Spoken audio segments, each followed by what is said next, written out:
Over the years, we've reviewed hundreds of appraisals and have found a common trend between deficiencies in the appraisals. This video is going to identify the 5 most common deficiencies in an appraisal report.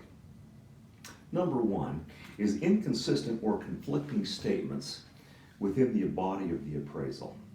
Often, this is a result of a template with comments that conflict with the pre-printed statements, scope of work, or limiting conditions. Some appraisers add additional scope of work within their appraisal, and those scope of work requirements conflict with the pre-printed form. For example, oftentimes an appraiser has a trainee that has assisted in the preparation of the appraisal, and the appraiser did not make an interior inspection of the property. However, the pre-printed form requires that the appraiser signing the report make the interior and exterior inspection of the subject property and an exterior inspection of the comparable sales. The appraiser then adds a comment that says, well, I really didn't do that. That tends to be a violation of the uniform standards for professional appraisal practice because you've now created a misleading appraisal.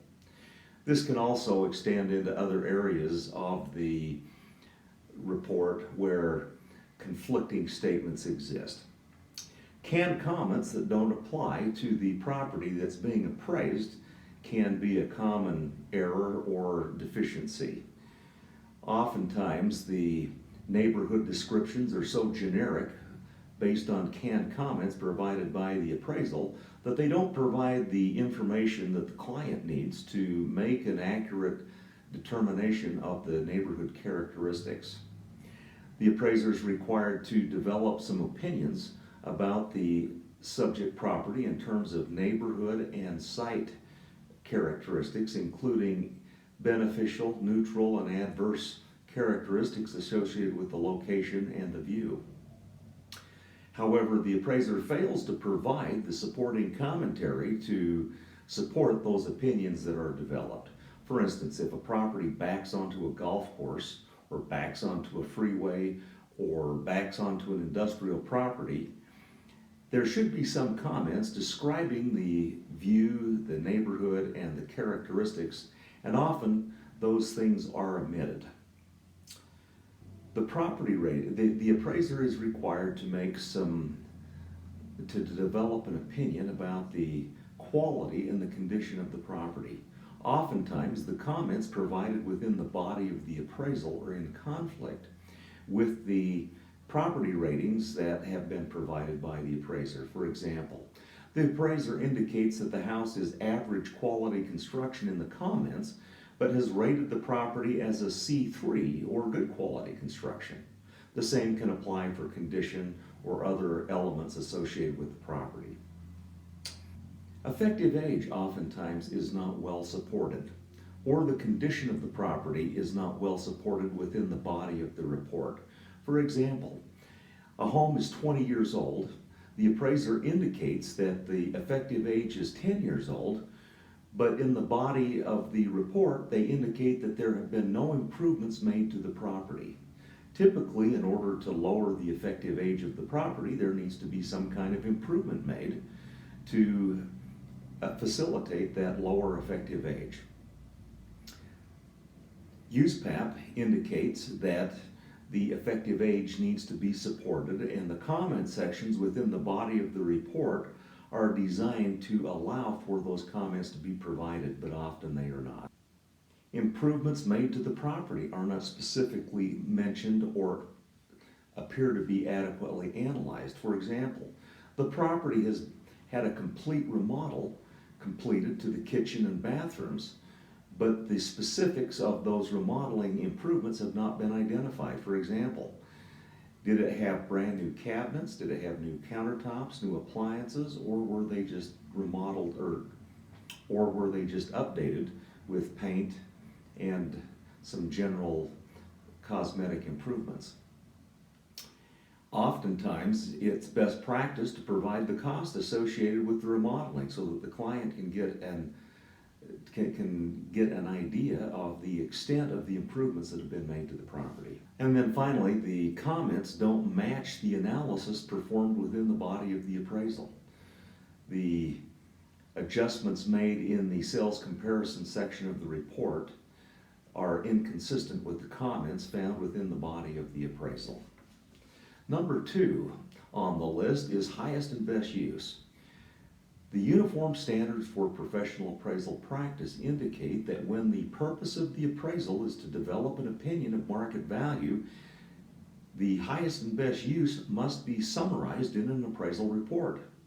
Oftentimes, the appraiser has checked the box but has failed to provide the additional summarization of that highest and best use. This becomes particularly important when the property is located in a commercial zone or is a non-conforming property under the current zoning. This can be an issue when the land size is larger or smaller than typical. Number 3 on the list is the cost approach. The cost approach is made up of 3 basic components. The first is the site value, the second is the replacement cost new, and the third is the measure of depreciation or obsolescence. In developing the opinion of site value, when the Fannie Mae form is being used, the appraiser is required to support the opinion of value. Oftentimes, a site value is provided with no discussion or support for the opinion of site value. For example, the appraiser should provide the sales that were used in developing the opinion of site value. If an alternative method was used to develop an opinion for the site value, that should be discussed and explained to the client. Second, the replacement cost. The appraiser has indicated that the property is a good quality home, but the cost figures used by their stated cost source doesn't match the ratings provided in the body of the appraisal. For example, often appraisers will use a cost source known as Marshall Swift, and they indicate that the cost was based on a good quality or an average quality rating by Marshall Swift, but the numbers don't match the Marshall Swift cost data, and the ratings are inconsistent with the cost data is inconsistent with the ratings developed in the sales comparison approach. Oftentimes, appraisers will make reference to using builder cost. And while there may be a historic experience in dealing with builders, if the appraiser hasn't retained those costs and used that as a basis to provide specific information, there may be difficulties if there is in supporting those builder cost figures if they were called to provide that data. Number 4, providing additionally required certifications as required under Standard 2 of the Uniform Standards of Professional Appraisal Practice.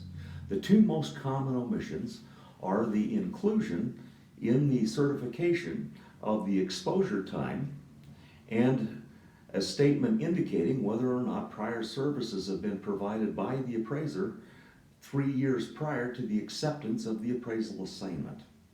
Best practice is that the appraiser should provide a supplemental addendum that addresses those issues along with any other required statements pertaining to professional services provided by other appraisers or a trainee.